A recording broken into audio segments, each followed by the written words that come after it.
The year was 2347, and humanity had been part of the Galactic Council for almost 200 years. In all that time, humans had built a reputation as peaceful beings. They were known as good diplomats who always wanted to talk first and fight never.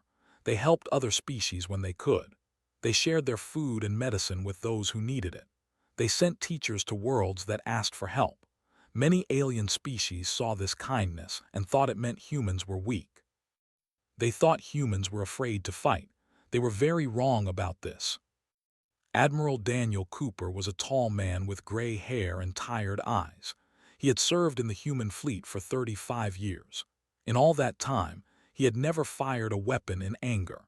He had always believed that talking was better than fighting. But on this cold morning, standing on the bridge of his starship called the Endurance, he felt something change inside him. He was reading a report about the latest attack by a species called the. They were a proud and aggressive people who controlled a large part of the galaxy. They had been attacking human ships for years. This time they had attacked a passenger ship called the Morning Star. The ship had been carrying families to a new colony world. There were mothers and fathers on that ship. There were children.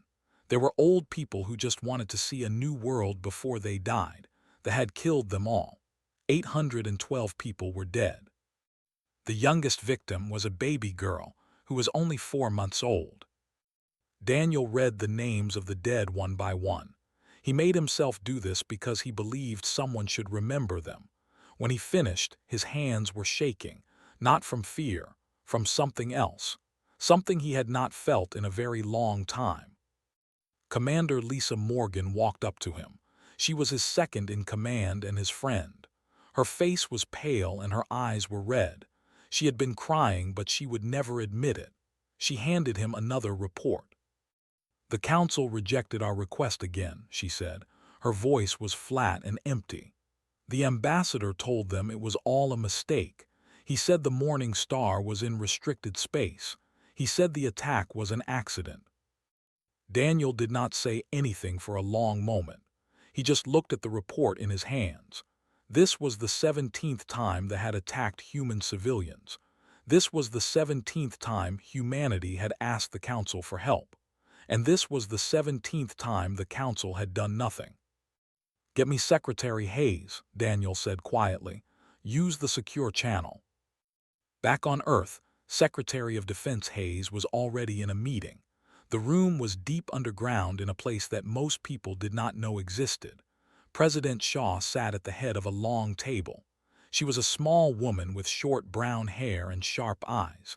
She had spent her whole life working for peace. She had written books about diplomacy. She had won awards for her work bringing different groups together. But right now, looking at pictures of the destroyed Morning Star, her face showed no softness at all.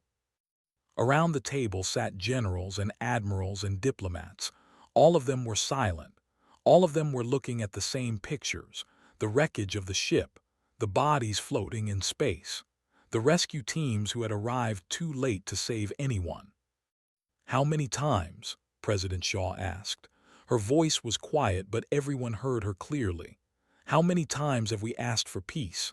How many times have we turned away from violence?" Admiral Greg Porter was an old soldier who had served under 3 presidents. He pulled up some numbers on his screen.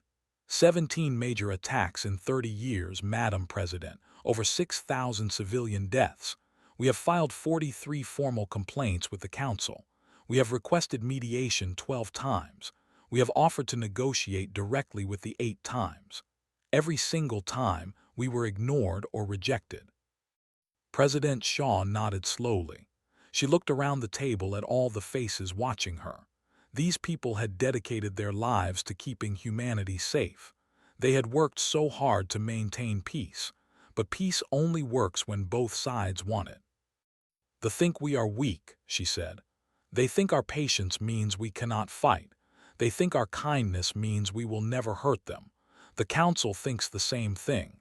They ignore our complaints because they believe we will do nothing about it." She stood up and walked to a window that showed a picture of space. Somewhere out there, the wreckage of the Morning Star was still floating. Somewhere out there, they were probably laughing about what they had done. I have spent my entire life believing that war is the last resort, President Shaw continued. I still believe that, but we have tried everything else. We have begged and pleaded and compromised. We have given the every chance to stop. We have given the council every chance to help. Neither of them listened. She turned back to face the room. Her eyes were hard now. The diplomat was gone. In her place stood something older and more dangerous, something that humans had tried very hard to forget they could be. Begin mobilization, she said. Full military preparation. Tell no one outside this room. Let thee and the council think we are still the patient, peaceful humans they have always known. Let them keep laughing at us. Let them keep ignoring us. She sat back down and folded her hands on the table. And when we are ready, we will show them what humans are capable of when they lose their patience. Admiral Daniel Cooper received the orders 3 hours later. He read them twice to make sure he understood. Then he called his senior officers to the briefing room. When they were all seated, he stood before them and spoke. For 200 years, humanity has chosen peace. We have shown the galaxy our best face, our kindness, our patience, our willingness to forgive. He paused and looked at each of them in turn. But we have another face, a face we have kept hidden, a face that our ancestors knew very well, that have finally pushed us far enough to show that face to the galaxy. Commander Lisa Morgan raised her hand. What are our orders, Admiral? Daniel Cooper smiled, but there was no warmth in it. Our orders are to prepare for war, real war. The kind of war humanity has not fought since before we left Earth. The kind of war that other species believe we are not capable of. He brought up a map of space on the main screen. They have no idea what is coming, he said, and by the time they understand, it will be far too late. The officers left the briefing room in silence. Each of them was thinking about what lay ahead. Each of them was thinking about the 812 people who had died on the Morning Star, and each of them was thinking about what it meant when humans finally stopped being patient. The galaxy was about to learn a lesson it would never forget. The weeks that followed were strange and quiet. Across human space, things began to change in ways that most people did not notice at first. Factories that had been making civilian ships suddenly closed their doors. Workers were moved to new locations and told not to talk about what they were doing. Research stations that had been sharing their discoveries with the galaxy went silent. Military academies sent letters to former students asking them to return to service. Young men and women who had never thought about joining the military found themselves signing up in numbers not seen for generations. Captain Drake was 42 years old and had been in the fleet for 20 years. He commanded a destroyer called the Relentless. It was a good ship, but it was old and its weapons were outdated. At least that is what everyone believed.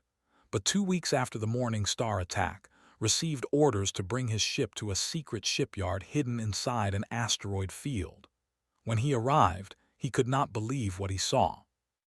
There were over 100 ships there, all of them being upgraded with technology he had never seen before. Weapons that could cut through any shield. Engines that could make a ship move faster than anything they had. Armor that could take hits that would destroy normal vessels. A technician came aboard to explain the upgrades to and his crew. She was a young woman named Amy who spoke very quickly and seemed excited about everything. We have been working on this technology for decades, Amy explained as she showed them the new weapon systems. We just never told anyone about it.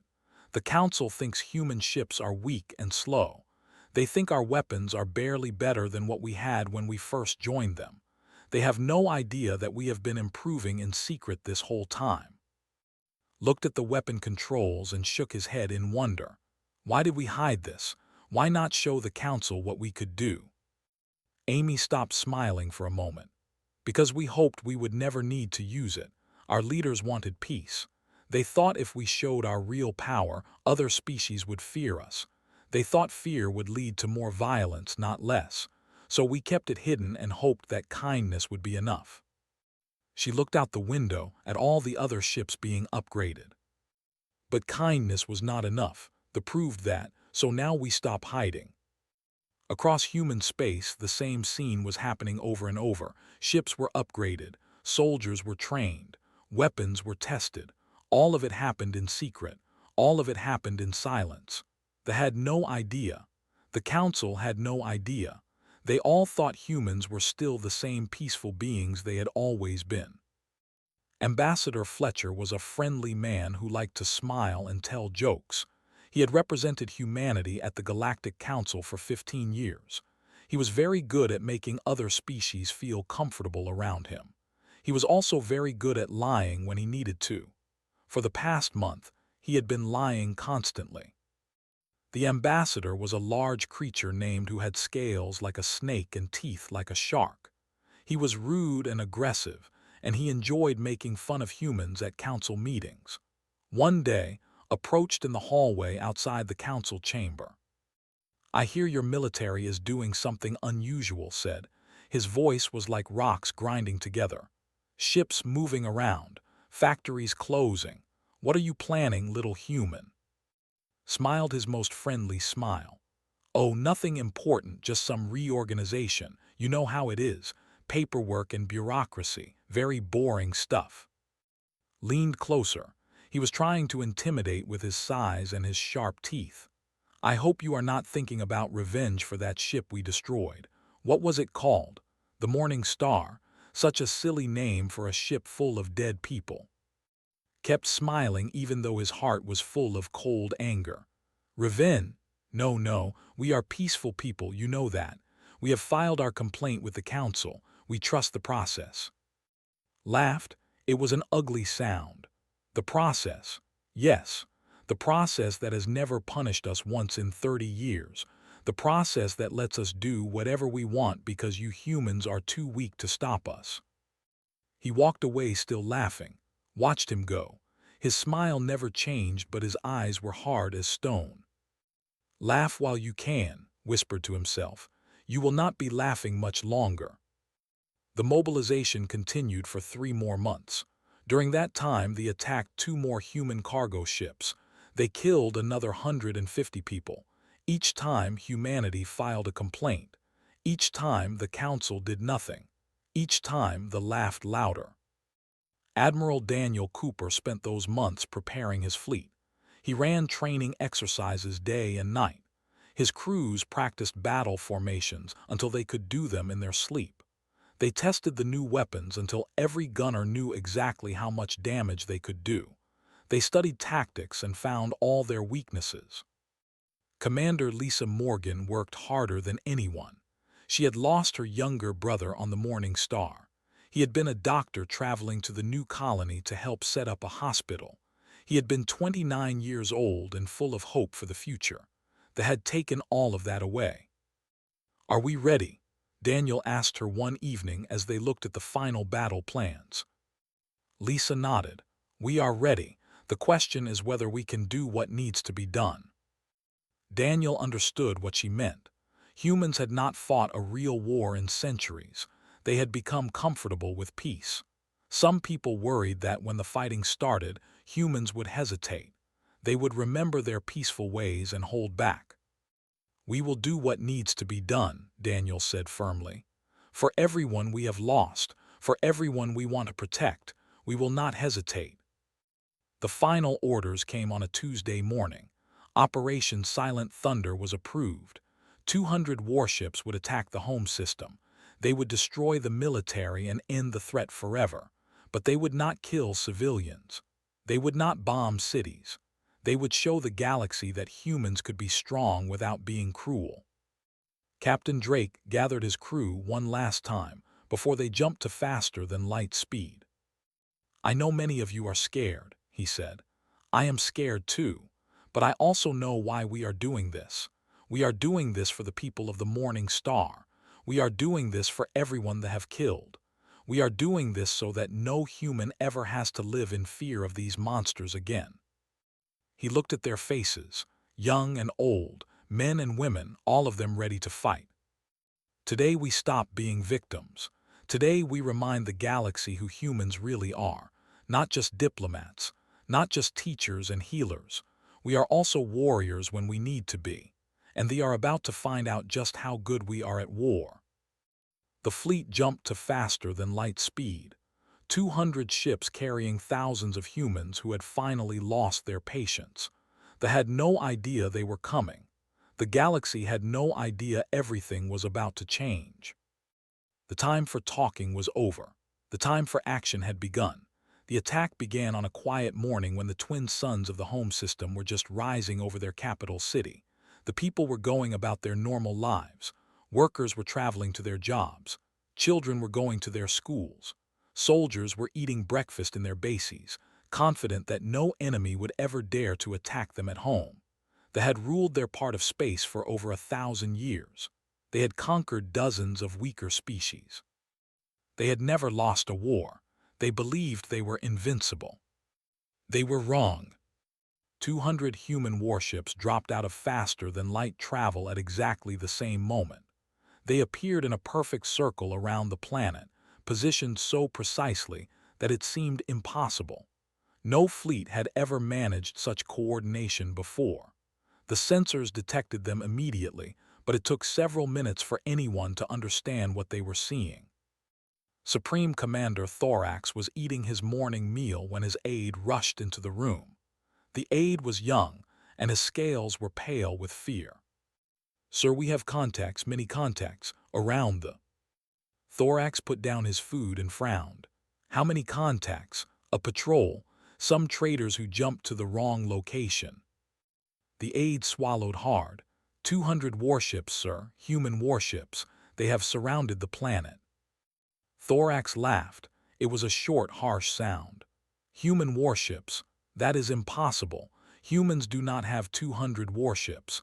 And even if they did, their ships are slow and weak. They could never reach our without us detecting them." He stood up and walked to his command center, expecting to find some kind of mistake. Instead, he found chaos. Officers were running everywhere. Screens showed images of human ships that looked nothing like the old, outdated vessels the new. These ships were sleek and dangerous. They bristled with weapons that they had never seen before, and they were not moving. They just hung there in space, waiting. Admiral Daniel Cooper sat in his command chair on the Endurance and watched the scramble to respond. He felt calm. He felt ready. He had spent months preparing for this moment. Now it was here and there was no more room for doubt. "Open a channel," he told his communications officer. "Broadcast to the entire system. Every ship, every station, every city. I want every to hear what I am about to say." The channel opened. Daniel took a deep breath and spoke. "People of the Dominion, my name is Admiral Daniel Cooper of the United Human Fleet. For 30 years, your government has attacked our civilian ships. You have murdered our people. You have killed our children. Each time we asked for peace. Each time we asked your leaders to stop. Each time we were ignored." He paused to let the words sink in. "Your leaders believed that our patience meant we were weak. They believed that our kindness meant we could not fight. They were wrong. We can fight. We chose not to because we believed peace was better than war, but you gave us no choice. You kept killing our people. You kept laughing at our pain. So now we have come to teach you a lesson that you will never forget." On the surface of Prime, millions of watched the broadcast. Many of them had never thought much about the humans their military had been attacking. They were just some weak species far away. Nothing to worry about. But now those weak humans had 200 warships around their planet and their military was panicking. Supreme Commander Thorax ordered his fleet to engage. 80 battleships rose from their bases and moved to attack the human formation. These were the pride of the military. Each one was massive and covered with weapons. Each one had crews who had trained for years. The commanders believed they would crush the human ships easily. The battle lasted 11 minutes. The human weapons tore through shields like they were made of paper. The new targeting systems hit their marks with perfect accuracy. The upgraded engines let human ships dodge and weave in ways that seemed impossible. Within the first 3 minutes, 20 battleships were destroyed. Within 6 minutes, 40 more were gone. The remaining ships tried to retreat, but the humans were faster. They surrounded each retreating vessel and destroyed it before it could escape. Captain Drake flew his ship through the wreckage, barely believing what he was seeing. His crew had trained hard, but none of them had expected it to be this easy. They had been so confident, so arrogant. Now their greatest ships were nothing but burning debris. "All enemy warships destroyed," reported Lieutenant Amy.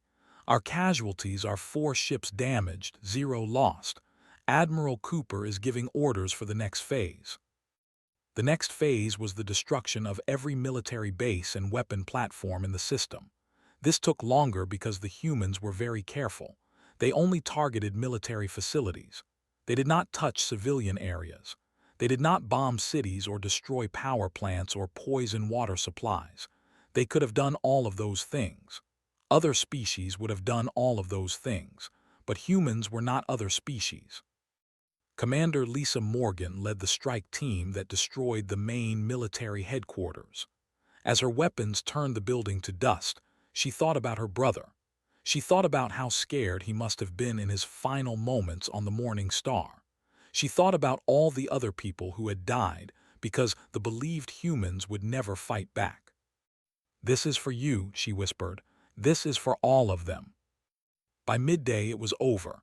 The military no longer existed. Their entire fleet was gone. Their bases were rubble. Their weapons were destroyed, and not a single civilian had been harmed. Admiral Daniel Cooper broadcast one final message. "Your military is gone. Your ability to wage war is ended, but your cities still stand. Your people still live. We could have destroyed everything. We could have killed millions, but that is not who we are. We came here to stop you from hurting anyone else, not to commit the same crimes you committed against us." He leaned forward, his voice becoming harder. "This is your only warning. If they ever attack human ships again, we will return. And next time we will not be so merciful. Next time we will destroy everything. Your cities, your history, your entire species. There will be no third chance. Remember what you saw today. Remember what we could have done but chose not to do. And remember that we can change our minds at any moment." The broadcast ended. The human fleet remained in position for 6 more hours, making sure everyone understood that this was not a dream. Then, as quickly as they had arrived, they jumped back to faster than light speed and disappeared. Supreme Commander Thorax stood in the ruins of his command center and tried to understand what had just happened. In one morning, everything he believed about humans had been proven wrong. They were not weak. They were not cowards. They were something far more dangerous than he had ever imagined. They were patient predators who had finally decided to hunt. News of the attack spread across the galaxy like wildfire. Within hours, every species in the Galactic Council knew what had happened. The details were hard to believe. 200 human ships had appeared from nowhere. They had destroyed the entire military in less than a day. They had done it without losing a single vessel, and then they had left without harming any civilians. The council chamber was in chaos when Ambassador Fletcher arrived for the emergency meeting. Representatives from 40 different species were shouting at each other. Some were angry, some were scared, some were both. The delegate, a thin creature with 4 arms and bulging eyes, was the first to confront. "You deceived us," they said, pointing all 4 fingers at the human ambassador. "You pretended to be peaceful while building a secret military. You lied to the entire council." Remained calm. He had expected this reaction. He walked slowly to his seat and sat down before answering. "We did not lie about wanting peace. We truly wanted peace. We still want peace. Everything we did for 200 years was genuine. We helped other species because we wanted to help. We shared our knowledge because we believed in cooperation. We avoided violence because we believed talking was better than fighting." He looked around at all the frightened faces watching him. "But we are not fools. We knew that someday someone might force us to fight, so we prepared quietly just in case. We hoped we would never need to use what we built. They made that hope impossible." The ambassador was not at the meeting. He had fled back to his the moment he heard about the attack, but his empty seat spoke loudly about how much things had changed. A tall, slender being called Meridian Prime rose to speak. The Meridians were one of the oldest species in the galaxy. They were known for their wisdom and their long view of history. When they spoke, others listened. The question before us is not what humanity did or why they did it, Meridian Prime said in a voice like wind through leaves. The question is what happens next. Will humanity seek to conquer? Will they use their hidden power to dominate the galaxy? Every eye turned to Fletcher. This was the question everyone was afraid to ask. Humans had just proven they were the most powerful military force in known space. They could take whatever they wanted. They could make every other species bow to them. Laughed. It was a genuine laugh full of warmth, and it confused everyone in the room. Dominate? Why would we want to dominate anyone? He shook his head. You still do not understand us. We do not want power over others. We never have. We want to explore new worlds. We want to learn new things. We want to raise our children in peace. We want to share meals with friends and watch our grow up. That is all we have ever wanted. He stood and walked to the center of the chamber, so everyone could see him clearly. 30 years ago, they started attacking our civilian ships. We came to this council and asked for help. We asked for justice. We asked for someone to make them stop. Do you remember what you told us? Silence filled the room. You told us to be patient. You told us that we're important trading partners. You told us that a few human deaths were not worth disrupting galactic stability. You told us to accept our losses and move on. His voice grew harder. 6,000 of our people died because this council valued trade deals more than human lives. Mothers and fathers, children, old people who just wanted to see the stars one more time. All of them dead because you decided they did not matter enough to protect. Some of the delegates looked away in shame. Others tried to hold his gaze but could not. We gave you every chance to help us. We filed complaints. We requested mediation. We offered to negotiate. Every single time you failed us. So we solved the problem ourselves. And now you are angry because we did not tell you we could do it. He walked back to his seat and sat down. Humanity will not apologize for defending our people. We will not apologize for ending a threat that this council refused to address. But we also will not seek revenge against anyone else. We have no interest in conquest. We have no desire to rule over others. He paused and looked directly at Meridian Prime. You asked what happens next. Here is your answer. Humanity will continue to be peaceful neighbors. We will continue to trade and cooperate and help where we can. But we will never again trust our safety to the Galactic Council. And if any species ever threatens human lives again, they will face the same response they faced, only worse. The meeting continued for several more hours, but the real business was already done. Every species understood the new reality. Humanity was not the weak, harmless race they had believed. Humanity was patient and kind, but underneath that patience was a capacity for violence that no one had suspected. In the days that followed, ambassadors from many species came with private messages.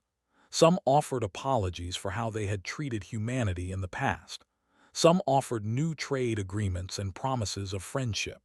Some simply wanted to know more about humans, to understand how such a contradictory species could exist. The Meridians were especially curious. Their scholars began studying human history in great detail. They read about human wars and human peace movements. They studied human art and music and literature. They tried to understand how the same species could produce both beautiful poetry and terrible weapons. One Meridian philosopher named Valor spent years on this research. Eventually, he published his findings in a document that became famous throughout the galaxy. Humanity contains both light and darkness, he wrote. They are capable of tremendous cruelty and tremendous compassion. Unlike other species, they do not let one side dominate the other. They hold both in balance. They choose kindness whenever possible, but their capacity for violence is always present, controlled but never eliminated. He concluded with a warning that other species took very seriously. Humanity prefers peace. They will work hard to avoid conflict. They will turn the other cheek again and again. But their patience has limits. When those limits are reached, they become something terrible, something unstoppable. They learned this lesson the hard way. Other species would be wise to learn from their example. Ambassador Fletcher served on the council for another 10 years. In that time, he never had to threaten anyone. He never had to remind anyone of what humanity could do. The memory of the war was enough. Humanity had finally earned the respect they had always deserved, not through conquest, not through fear, but through demonstrating that their kindness was a choice and that they could make a different choice if pushed far enough. It was a lesson the galaxy would never forget. 5 years passed after the war that changed everything. The galaxy settled into a new normal. Species that had once ignored humanity now treated them with careful respect. Trade agreements were renegotiated. Diplomatic relationships were rebuilt. And slowly life went on. The Dominion still existed, but it was nothing like it had been before. Their military was limited to a small defense force that could barely protect their own system. Their government had been reformed under human supervision, not as conquerors, but as reluctant guardians making sure they could never threaten anyone again. Many hated the humans for what they had done, but many others quietly admitted that their leaders had brought disaster upon themselves. Captain Lisa Morgan now commanded the starship Endurance. She had taken over after Admiral Daniel Cooper retired. He had given his whole life to the military and decided he wanted to spend his remaining years on a quiet farm on Earth. Lisa understood. War changed people, even a war that needed to be fought. She stood on the bridge of her ship, watching a cargo vessel pass through their patrol sector. The vessel was traveling from to a trading station. 5 years ago, a scene like this would have been impossible. Ships had only left their space to raid and attack. Now they traveled peacefully, carrying goods instead of weapons. Her first officer, Lieutenant Tyler, stood beside her. He was young and had never known a time when humans were not respected throughout the galaxy. "It is strange to think about," Tyler said, watching the ship disappear into the distance. "My teachers told me stories about the old days, when other species laughed at us, when the council ignored our complaints. It seems so hard to believe now." Lisa nodded slowly. "It was not that long ago, 5 years. That is nothing in the history of the galaxy, but everything changed so fast." She turned to look at him directly. "Never forget that we chose this path. We did not want to fight. We spent decades trying to avoid it. The war happened because others pushed us until we had no choice left. That matters. We should never start a fight just because we can win, but we should never let anyone believe we cannot fight at all." Back on Earth, President Shaw was preparing for a very important speech. It was the 5th anniversary of the attack on Prime. People called it Remembrance Day now, a day to honor those who had died on the Morning Star and all the other ships that had destroyed, a day to remember the soldiers who had fought to end the threat, a day to think about what it meant to be human in a galaxy full of other species. The ceremony was held in a beautiful park that had been built as a memorial. The names of every victim were carved into walls of white stone, over 6,000 names. Families came to touch the names of their loved ones, children who had never met their parents, parents who had lost children, friends who still missed those who were gone. President Shaw walked to the podium and looked out at the crowd. Thousands of people had gathered. Millions more were watching from their homes across human space. "5 years ago, we did something we never wanted to do," she began. "We went to war, not because we loved fighting, not because we wanted revenge. We went to war because an enemy refused to stop killing our people. We went to war because every peaceful option had been tried and had failed." She paused to let the words settle. I know some people question whether we did the right thing. I have questioned it myself in quiet moments late at night. War is terrible, even a war that must be fought. People die. Families are broken. Wounds are created that never fully heal. She looked at the memorial walls, at all those names carved in stone. But then I come here. I read these names. I think about the mothers and fathers who never came home, the children who never got to grow up, the dreams that were destroyed by weapons, and I know in my heart that we had no other choice. Her voice grew stronger. We did not seek war. We spent decades trying to avoid it. We begged and pleaded and compromised. We gave the every chance to change. We gave the council every chance to help. Neither of them listened, so we did what we had to do. She looked directly into the cameras that were broadcasting her words across the stars. Let this be our message to the galaxy. Humanity will always extend the hand of friendship first. We will always try to solve problems with words before weapons. We will always give others the chance to do the right thing. But if our people are threatened, if our children are killed, if our patience is pushed beyond its limits, we will respond with everything we have. She paused one final time. Do not mistake our kindness for weakness. Do not mistake our patience for cowardice. We are human beings. We love peace, but we know how to make war. And when humans lose their patience, no species can handle the trouble that follows. The speech ended. The crowd was silent for a long moment. Then someone started clapping. Others joined in. Soon the entire park was filled with applause. In the years that followed, humanity continued to grow and explore. They built new colonies on distant worlds. They made new friends among species who appreciated their kindness and respected their strength.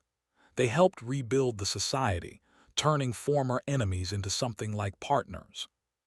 The Galactic Council never forgot what happened. When disputes arose between species, council members often looked to humanity for guidance. Not because humans were the strongest or the scariest, but because they had proven that strength and kindness could exist together. Admiral Daniel Cooper spent his final years on his farm, growing vegetables and watching sunsets. Sometimes reporters came to ask him about the war. He always gave the same answer. We did what we had to do. I wish we had never needed to do it, but sometimes there is no other way. Commander Lisa Morgan eventually became an admiral herself. She trained a new generation of officers who understood that their job was to protect, not to conquer. She told them stories about the old days, when humanity was new to the stars and had to prove themselves worthy of respect. And the galaxy remembered. Whenever a species thought about threatening human ships or human colonies, they remembered the 200 ships that had appeared from nowhere. They remembered the fleet that had been destroyed in 11 minutes. They remembered the warning that had been broadcast across the stars. When humans lose their patience, no species can handle the trouble. It was a lesson that kept the peace for generations, not through fear alone, but through understanding. Humanity was kind. Humanity was patient. Humanity was good. But humanity was not to be pushed too far. And that made all the difference.